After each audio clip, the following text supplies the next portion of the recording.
Bismillahirrahmanirrahim.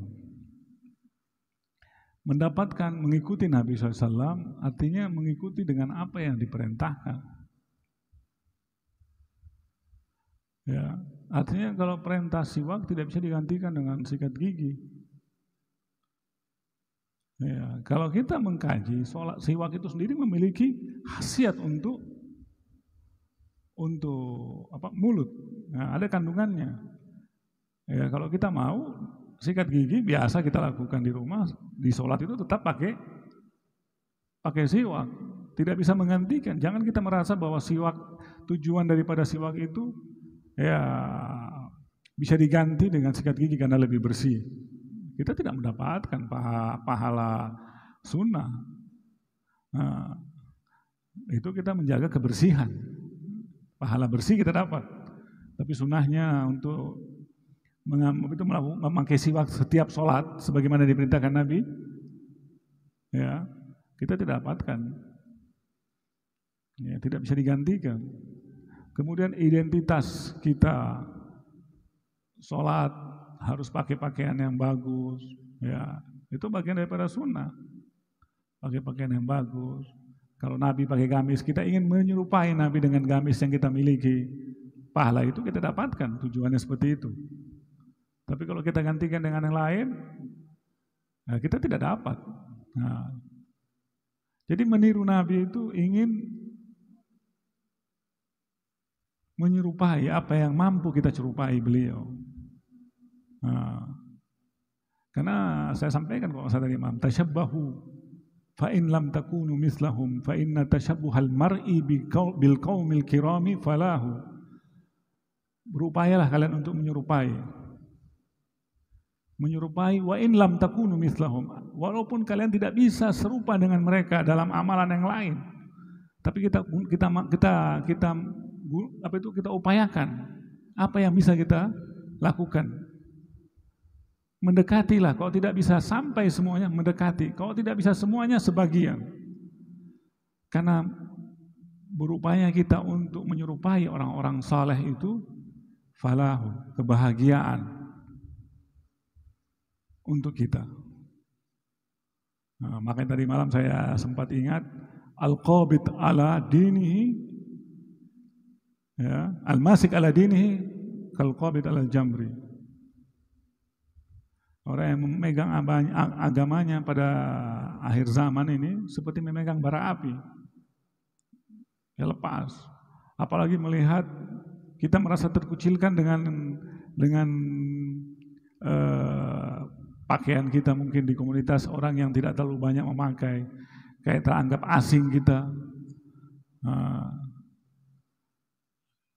Kita tidak asing, ya. Kita memiliki tuntunan. Siapa yang kita pakai begini ada tuntunan kita. Kenapa mereka yang tidak ada tuntunannya mereka bisa percaya diri? Kenapa malah kita tidak? Ada sebuah cerita. Sepeninggal Nabi Muhammad SAW, Abu Bakar Siddiq radhiyallahu anhu datang kepada Sayyidatuna Aisyah, anaknya. Dia pertanyakan, wahai anakku, adakah daripada sunnah Rasulullah SAW yang belum aku kerjakan? Waktu itu anaknya beliau, Siti Aisyah mengatakan, ya ayah, tidak ada terkira sunnah Nabi, ya Allah, yang tidak kau kerjakan. Seingat saya, tidak ada. Tapi mungkin ada satu hal yang belum kau kerjakan. Apa itu? Nabi SAW setiap kali mau pergi ke masjid, dia luangkan waktunya untuk mampir di sudut pasar. Nah, di situ ada orang buta Yahudi. Kemudian dia memberikan makan pada orang tersebut setiap hari. Dia menyebutkan tempat daripada orang buta tersebut. Sisi pasar, sisi kanan pasar disebutkan. Besok harinya bergegaslah Abu Bakar Siddiq ini sebelum ke masjid, dia menuju tempat yang disampaikan oleh anaknya. Untuk apa? Untuk mengikuti sunnah Rasul. Hal yang seperti ini kecil. Ya. Intinya di sini cerita itu. Namun tidak masalah kita lanjutkan cerita itu bagaimana kelanjutannya. Sampai di pasar dia mencoba mencari, tahu di mana orang tersebut, Yahudi yang buta. Kemudian dia mendengar suara, saudaraku, di mana engkau? Sudah 3 hari, sudah lama kau tidak datang memberi makan aku. Didekati, dilihat sumber suara itu ada di balik tembok. Dilihat orang itu buta. Ah, ini mungkin yang dimaksud daripada anaknya Aisyah yang setiap hari diberi makan oleh Nabi. Aku sudah lapar, katanya dia. Suaranya mengeluh. Sudah lapar, sudah sekian hari aku tidak makan, aku tidak melihat kau datang kemari. Di mana engkau saudaraku? Artinya setiap hari Nabi memberi makan dia. Dia tidak tahu kalau Nabi ini sudah meninggal. Datanglah Abu Bakar kepada dia, membawa makanan. Diberi makanan orang tersebut. Datang, orang Yahudi ini merasa, siapa kamu? Kau datang.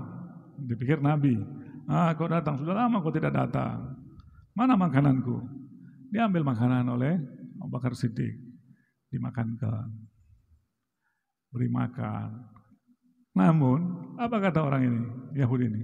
Hati-hati engkau, jangan kau dengar Muhammad itu. Dia itu pengadu domba, dia itu perusak. Jadi Yahudi ini mengumpat, macam-macam. Mendengar sikap daripada orang buta tersebut Yahudi, Abu Bakar merasa nabinya dibegitukan, dia menyuapinya agak sedikit kasar, kesal dia. Siapa kau ini? Tidak seperti begini kau. Tidak pernah orang yang menyuapi aku seperti ini. Aku bilang sama kau hati-hati. Dia kasih makan. Makin kasar omongannya Yahudi ini menyinggung Rasulullah. Mengumpat macam-macam. Makin kasar juga Abu Bakar ke mulutnya. Kau ini bukan orang yang biasa. Siapa kau sebenarnya? Orang yang biasa menyuapi aku, dia menyuapi dengan penuh kasih sayang. Bahkan makanan roti yang dikasih itu dengan lembut, dikunyah dulu baru dikasih ke aku. Jadi tidak sabar Abu Bakar menyikapi karena dia terlalu lancang lidahnya mengumpat Nabi. Siapa kau sebenarnya? Ya, benar aku bukan dia. Aku adalah Abu Bakar Siddiq. Yang kasih makan kau, yang biasa kasih makan kamu itu datang kemari, itu adalah orang yang kau maki, orang yang kau umpat. Menangis, kaget dia waktu dengar itu. Berarti yang selama ini yang memberi makan dia dengan penuh kesabaran, walaupun lisannya tidak sabar mengucapkan kata-kata yang kasar kepada Nabi. Nabi dengan penuh kelembutan memberi makan orang ini. Setiap hari diumpat, setiap hari sabar Nabi memberi makan. Sampai perginya beliau. Mendengar ucapan dan penjelasan Abu Bakar Siddiq, menangislah orang Yahudi tersebut dan akhirnya memeluk Islam. Nah, ini sunnahnya ini kejar. Sunnah yang seperti itu tidak ada yang ditinggalkan sedikit pun.